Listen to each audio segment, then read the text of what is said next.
Most people spend their lives wondering what the rich are doing that they aren't.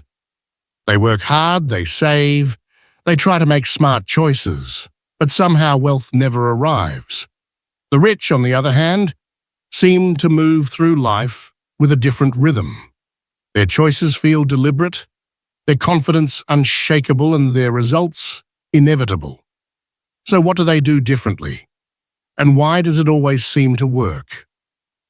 Today, we're going to uncover the hidden differences, not in opportunity, but in thinking, behavior, and energy that separate the wealthy from everyone else. The rich think in decades, not days. The average person plans for Friday. The rich plan for the next decade. Most people live in a loop of short-term decisions. What can I afford right now? What can I get today? But the rich ask, what can I build that will last for 10 years? They see time differently. Where others see a week, they see a window. Where others want speed, they want direction. Jeff Bezos once said, if you plan on a 2-year horizon, you'll face fierce competition. But if you plan on a 10-year horizon, it's almost impossible for anyone to compete with you. That's why the rich invest where the impatient refuse to wait. They don't need to win now, they need to win consistently. The poor chase results. The rich chase momentum. And when you build momentum, results become automatic. The rich work for leverage, not for labor. The poor and middle class are trained to exchange time for money. Work more hours, earn more income. But there's a ceiling, 24 hours in a day. No matter how hard you work, your income stops when you stop working. The rich understand leverage. They build systems, teams, brands, and machines that multiply their effort. They earn from other people's time, other people's money, and other people's skills. You see, the goal isn't to work harder. It's to create things that keep working even when you don't. A YouTube channel, a book, an investment, a business system, these are leverage points. Robert Kiyosaki calls them assets that feed you even when you sleep. While most people ask, how can I earn more this month? The rich ask, how can I design something that pays me forever? The rich focus on value, not validation. Most people work for approval. They want to be liked, praised, noticed. The rich focus on value, not validation. They don't care about applause, they care about impact. They'd rather build something meaningful than something popular. When Steve Jobs created the iPhone, he didn't ask the public what they wanted. He focused on what they didn't even know they needed. Value precedes validation. The world pays for value, not for effort, not for noise, not for showing up. That's why the richest people often appear quiet. They're too busy creating to care what others think. The poor shout for attention. The rich build things that speak for them. The rich manage emotion, not just money. Money is emotional energy in material form. Most people let emotion dictate how they handle it. They buy when they're excited, they sell when they're scared, and they regret both later. The rich do the opposite. They manage emotion like an investor, not a gambler. When the market crashes, they see discounts. When fear spreads, they see opportunity. Warren Buffett said, "Be fearful when others are greedy, and greedy when others are fearful." But the deeper message is this. The rich understand that emotion is a currency, and those who master it control every other currency. You cannot keep what you cannot emotionally handle. That's why lottery winners lose everything. They win the money, but not the mindset. The rich invest in psychology before portfolio. The rich learn publicly. The poor hide mistakes. Most people are terrified of being wrong. They see mistakes as proof of failure. The rich see mistakes as tuition, the cost of learning. They fail, adjust, and move again, quickly. They don't hide, they reflect. They know that embarrassment fades faster than regret. Elon Musk once said, "If things aren't failing, you're not innovating enough." That's the rich person's advantage. They don't aim to look smart, they aim to get smarter. While the poor protect their ego, the rich protect their growth.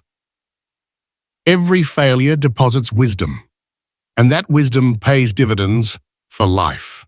The rich multiply connections, not contacts. Most people collect business cards. The rich collect relationships. They understand that wealth flows through trust. Every opportunity, a deal, an idea, a partnership, travels through human connection. So they invest time into people, not transactions. They ask, "How can I help?" before, "What can I gain?" That small shift changes everything. Because when you give without demand, you attract without trying. The poor network out of need. The rich network out of curiosity. They build genuine connection, not shallow exchanges. And those connections become pipelines for growth. The rich think in energy, not effort. The average person asks, "How much will this cost me?" The rich ask, "How much energy will this create?" They view money as stored energy. They spend it where it multiplies their capacity. For example, an average person sees a $200 course as an expense. The rich see it as a bridge from ignorance to opportunity. They understand that one insight can save years of mistakes. They think in energy return, not price tags. That's why they spend heavily on books, coaches, mentors, and systems. Not because they love spending, but because they love growing. Growth is the only investment that never depreciates. The rich live by principles, not by circumstances. Most people let life dictate their choices. If it rains, they stay in. If they're tired, they quit.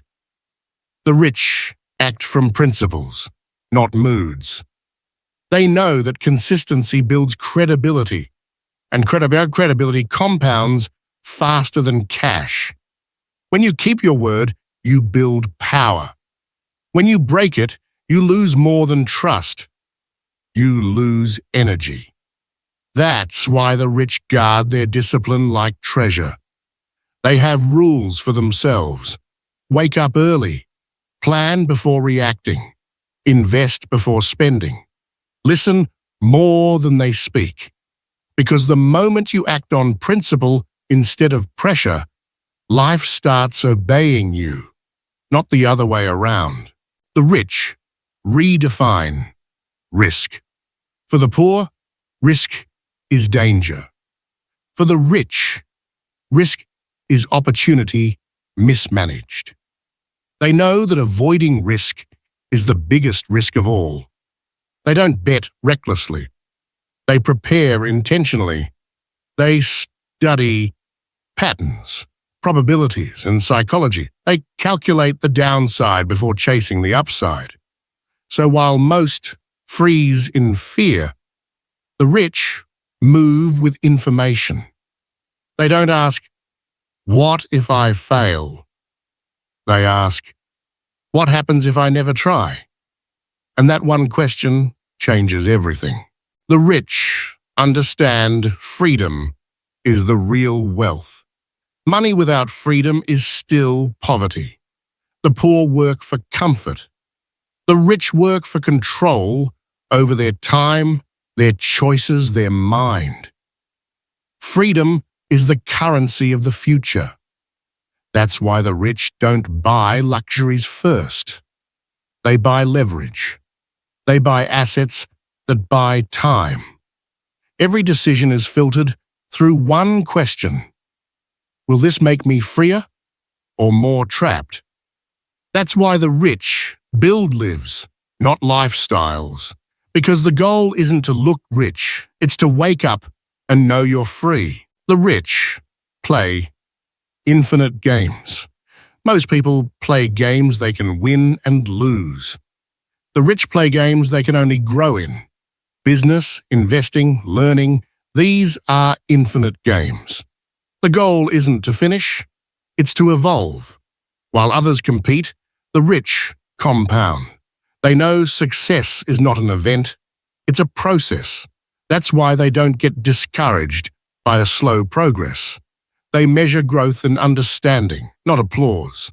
The rich ask, am I better than yesterday? Not, am I better than them? That mindset keeps them unstoppable. The rich combine logic and faith. The poor think logic and faith are opposites. The rich know they are allies. They plan like scientists, but believe like artists. They use data to decide, but vision to endure. Because logic gets you started, faith keeps you going. Every breakthrough begins with faith in something unseen. When Steve Jobs launched Apple from a garage, logic said it would fail. Faith said, keep building. The rich balance both reason and belief, and that balance makes the impossible inevitable. What the rich do differently isn't about luck, talent, or timing. It's about awareness. They see life as a game of cause and effect, not chance and chaos. They focus on what they can control, and they master the patterns most ignore. That's why their results look like magic. But it's not magic, it's method. They invest when others hesitate. They learn when others distract. They plan when others react. They act when others complain. And the reason it always works is simple. They keep doing what works, long after everyone else stops. That's the difference. That's the secret. You don't have to be born rich to think rich. You just have to choose differently today. Start with one rule. Stop asking how much and start asking how long. Stop working for money. Start building systems. Stop trying to impress. Start trying to improve. Wealth is not something you get, it's something you grow into. And the moment you decide to think differently, you've already taken your first step. If this message opened your eyes, don't let it fade. Apply one idea today. Share it with someone who still believes success is luck. And remember, what the rich do differently works for one reason only, because they actually do it.